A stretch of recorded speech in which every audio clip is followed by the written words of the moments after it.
یہ عظیم الشان اجلاس اپنے دامن میں ایک پیغام بھی رکھتا ہے، دشمنوں کے لیے بھی اور دوستوں کے لیے بھی۔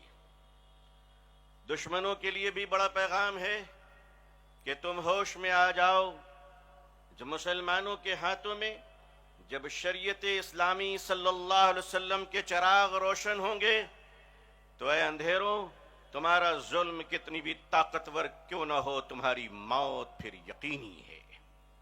چراغ جب روشن ہوتے ہیں تو اندھیرا کافور ہوتا ہے۔ یہ اجلاس عام ہندوستان اور پوری دنیا کو یہ بتانا چاہ رہا ہے کہ ہندوستانی مسلمان جو دنیا کی سب سے بڑی آبادی ہے بحیثیت مسلمان، وہ کسی کے رحم و کرم پر نہیں اور کسی کی خیرات و زکوٰۃ پر نہیں، بلکہ اس ملک میں اگر وہ شریعت کے ساتھ زندہ ہے تو وہ اللہ کی رحمت سے زندہ ہے۔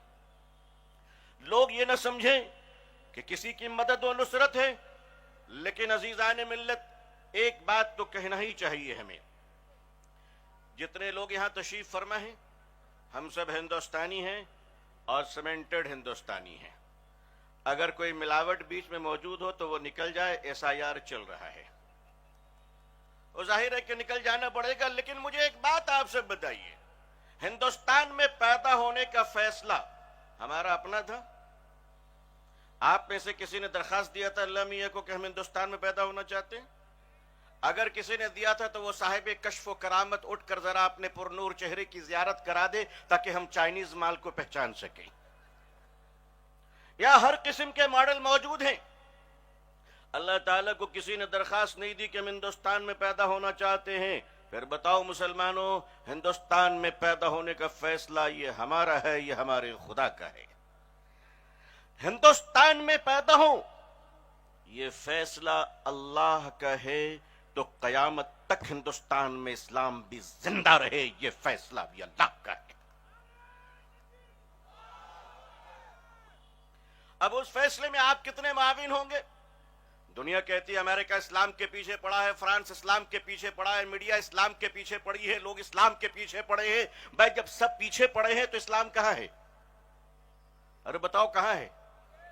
ارے بھائی اسلام آگے، تو جو آگے ہوگا دنیا اس کے پیچھے پڑے گی نہیں تو کہاں پڑے گی؟ اگر یہ دنیا پیچھے پڑنا بند ہو جائے تو شیروانی اور بریانی والوں پھر تمہاری صبح ظہر کے بعد ہونی شروع ہو جائے گی۔ ایسے بھی تم صبح 10 بجے اٹھتے ہو، سڑکوں پہ آپ نے دوڑتی ہوئی گاڑیوں کے پیچھے دوڑاتے ہوئے کس کو دیکھا ہے؟ کسی کو دیکھا ہے آپ نے؟ ہائی وے پر جب گاڑی دوڑتی ہے تو پیچھے ایک کتا دوڑاتا ہے گاڑی کو، کوشش کرتا ہے پکڑ لوں۔ میں ہمیشہ سوچتا ہوں کہ ارے اگر تم نے پکڑ بھی لیا تو گاڑی کا کرو گے کیا؟ یہ تمہارے کام کا نہیں ہے۔ آدمی کام کا کس وقت بنے؟ ہندوستانی مسلمانوں، آپ چاہتے ہیں کہ اللہ کا شریعت زندہ رہے، مسکراتا رہے؟ اگر آپ چاہتے ہیں تو آپ کو کیریکٹر لیس کمیونٹی نہیں بلکہ باکردار قوم بن کر اس ملک کو بتانا پڑے گا۔ باکردار بننے کے لیے آپ کو 2-3 بڑے فیصلے کرنے پڑیں گے اس ملک میں۔ آپ امریکہ کو دیکھتے ہیں، آپ جاپان کو دیکھتے ہیں، آپ برٹن کو دیکھتے ہیں، آپ یورپ کو دیکھتے ہیں۔ ان کی زندگی کا کمال کیا ہے؟ ان کی زندگی کا کمال یہ ہے، یہ تمام تر برائی کے باوجود، تمام تر خرابیوں کے باوجود، تمام تر آوارگیوں کے باوجود یہ جھوٹ کو برداشت نہیں کرتے۔ وہ قوم جو شراب خانوں میں بھی بیٹھ کر سچ بولتی ہے اس کی ترقی دیکھ لو، اور جو قوم مسجدوں میں بھی بیٹھ کر جھوٹ بولتی ہے اس کا زوال دیکھ لو۔ ہمارے عروج و زوال کی تاریخ مورخین نے کتابوں میں لکھی ہوگی، کیا ہم اپنی آنکھوں سے نہیں دیکھتے کہ ہمارے عروج و زوال کی تاریخ کیا ہے؟ اس ملک میں اللہ نے ہمیں اس لیے پیدا کیا کہ ہم ہندوستان جیسے عظیم الشان ملک میں حضور صلی اللہ علیہ وسلم کی شریعت، آپ کا دین اور آپ کے لائے ہوئے اقوال کا تعارف اس ملک میں کروا سکے۔ کل قیامت کے دن ہمارے ہند بھارت کے کروڑوں امن پسند ہندو بھائی، جن کو آپ سناتنی بھی کہتے ہیں، ہمارے ساتھ رہتے ہیں، ہمارے ساتھ کھاتے ہیں، ہمارے ساتھ سفر کرتے ہیں، شادی بیاہ کی دعوتوں میں ہمارے ساتھ رہتے ہیں۔ قیامت کے دن خدا کے سامنے اگر یہ کہہ دے اے اللہ یہ تیرا وہ ظالم بندہ ہے جو ہمارے ساتھ تو رہتا تھا لیکن سینکڑوں خدا کے بیچ میں اس نے ایک خدا کا تعارف نہیں کرایا، اس دن آپ اللہ کے سامنے مجرم ہو سکتے ہیں۔ اگر اس جرم عظیم سے بچنا ہے تو میری قوم کے لوگوں آؤ اور اپنے کردار کا وہ عظیم الشان نمونہ پیش کرو۔ آپ جانتے ہیں نبی کریم صلی اللہ علیہ وسلم کو عمر کے 40ویں حصے میں آپ کو نبوت ملی، نماز فرض ہوئی 40 سال کے بعد، روزے فرض ہوئے 40 سال کے بعد، زکوٰۃ فرض ہوئی 40 سال کے بعد، سارا اسلام 40 سال کے بعد آیا۔ تو میرے پیارو، تم نے کبھی سوچا کہ میرے رسول 40 سال پہلے مکے میں کیا کر رہے تھے؟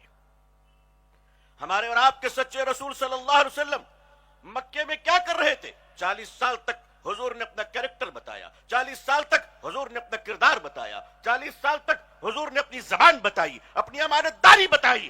اللہ نے دکھا دیا دنیا کو، دیکھ لو کہ 40 سال کی عمر میں جب محمد کو نبوت ملے گی، تم دشمنی تو کر سکتے ہو لیکن محمد کو جھوٹا نہیں کہہ سکتے، محمد کو بے ایمان نہیں کہہ سکتے صلی اللہ علیہ وسلم۔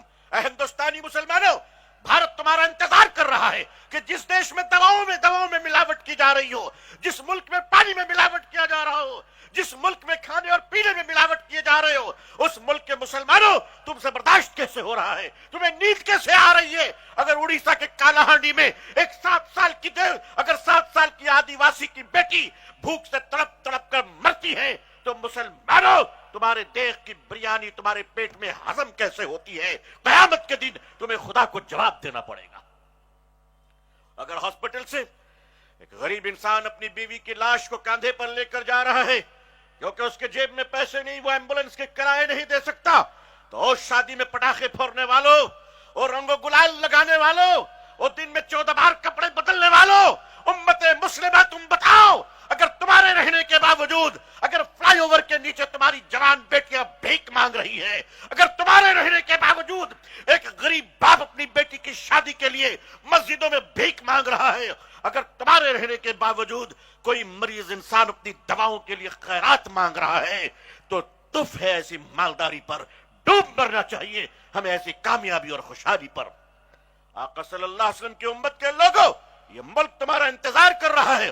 اس ملک کے ہندو بھائی نہ کل دشمن تھے نہ آج دشمن ہیں، بلکہ محبت کے پودے زمین پر نہیں انسان کے دلوں میں اگا کرتے ہیں۔ ایک بار ان پودوں کو اگا کر تو دیکھو۔ 1858 میں اسی ملک میں ایک شخص آتا ہے جو 1858 میں لکھنؤ میں ایک پریس لگاتا ہے، پنڈت نول کشور جی۔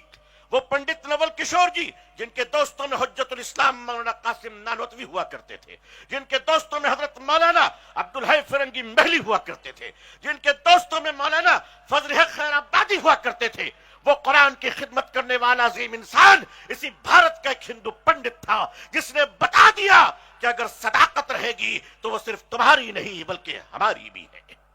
میرے قوم کے بزرگوں، نوجوانوں، یہ رات کے 2 بجے تم چائے پیتے ہو اور کمر ہلا ہلا کر اپنے عروج کی داستاں سنتے ہو۔ آخر یہ بتاؤ کہ ہمارا ماضی تو بہت شاندار ہے، ہمارے حال کو کس نے لوٹ لیا ہے؟ ہمارے حال کو کس نے مجبور کیا ہے؟ اور مسلمانوں، راتوں میں جلدی سونے کی عادت ڈالو تاکہ تمہارا دن ظہر کے بعد شروع نہ ہو، فجر کے پہلے شروع ہو۔ میری قوم کے نوجوانوں، اپنے کیریکٹر کو ٹھیک کرو۔ آج نشہ نے تمہارے گھروں کو برباد کر دیا ہے، آج تمہاری بیٹی تک کے ہاتھوں میں نشے پہنچ گئے ہیں۔ میری قوم کے بزرگوں، آپ کو اپنے نوجوان نسلوں کی فکر نہیں ہوتی ہے۔ آج پوری دنیا آپ کی دشمن اس لیے ہے، صرف اس لیے ہے کہ آپ نشے کے دشمن ہو، آپ شراب کے دشمن ہو، آپ ڈرگز کے دشمن ہو، آپ پورن انڈسٹری کے دشمن ہو۔ دنیا کی یہ اربوں خربوں ڈالر کی جو بے حیائی کی انڈسٹری ہے، اگر اس کا کوئی دنیا میں دشمن ہے تو وہ تنہا صرف مسلمان دشمن ہے۔ اسی لیے سارے لوگ آپ کے دشمن ہیں۔ آئیے آپ کو یہ بتانا ہے کہ آپ صرف اپنی بیٹیوں کے دوپٹے کو عزیز نہیں رکھتے بلکہ دشمن کی بیٹیوں کی آنچل کی بھی حفاظت کرنا یہ آپ کی مذہبی ذمہ داری ہے۔ حضور صلی اللہ علیہ وسلم کے سامنے جنگ کے میدان سے ایک لڑکی گرفتار کر کر دشمن کی لائی جاتی ہے۔ حضرت بلال فرماتے ہیں یا رسول اللہ صلی اللہ علیہ وسلم، یہ دشمن کی بیٹی ہے، کون سی سزا دی جائے؟ میرے آقا نے چادر اتاری اور بلال کو دے کر فرمایا میری بیٹی کے کاندھے پر رکھ دو۔ حضرت بلال نے فرمایا یہ لڑکی مسلمان نہیں ہے۔ حضور نے فرمایا بلال، بیٹی بیٹی ہوتی ہے چاہے کسی کی بھی ہو۔ اے ہندوستانی مسلمانوں، تمہاری آنکھوں کی حیا کا انتظار ہو رہا ہے۔ ہندوستانی مسلمانوں، یہ دیش تمہاری زبان کی میٹھی بولی اور سچے وعدے کا انتظار کر رہا ہے۔ یاد رکھنا، بھارت اور بھارتیہ کسی کا دشمن نہیں ہے، مگر کیا کیجیے گا، اندھیرے کی اپنی کوئی طاقت نہیں ہوتی ہے، روشنی کی غیر موجودگی اندھیرے کی قوت ہے۔ چراغ جلاؤ گے تو اندھیرا ختم ہو جائے گا۔ اسی لیے بچپن سے ہم یہ سنتے آئے ہیں کہ بجلی آ گئی تو اندھیرا چلا گیا، کبھی ہم نے یہ نہیں سنا کہ اندھیرا آیا تو روشنی چلی گئی۔ اے اجالوں کے محافظ، آئیے اس ملک میں نفرت کی گفتگو کا نفرت کا جواب نفرت سے نہیں ہے۔ ہمیں ان گفتگو کو نظر انداز کرتے ہوئے اہل سیاست اپنی سیاست چمکا رہے ہیں۔ ہم نے اس ملک میں دیکھا ہے کیسے کیسے لوگ آئے اور چلے گئے، اور آگے بھی آئیں گے اور چلے جائیں گے، اس لیے کہ زمین کی حکومت بدلتی ہے، کائنات کا خدا کبھی نہیں بدلتا ہے۔ لوگوں، آپ اپنے کردار کو بدلنے کا فیصلہ کر لو۔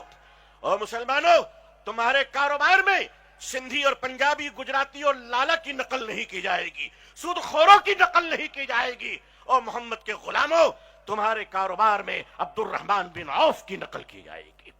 تم اپنے کاروبار کو مسلمان کیوں نہیں بنا لیتے؟ تم اپنی زندگیوں کو مسلمان کیوں نہیں بنا لیتے؟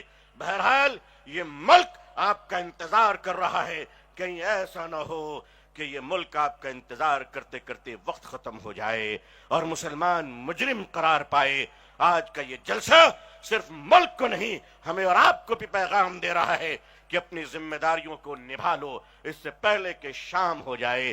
اللہ پوری دنیا میں ہم سب کے ایمان، جان، مال، عزت و آبرو کی حفاظت فرمائے۔ اللہ خوش رکھے، آباد رکھے، اپنی دعاؤں میں یاد رکھیے گا۔ والسلام علیکم ورحمۃ اللہ وبرکاتہ۔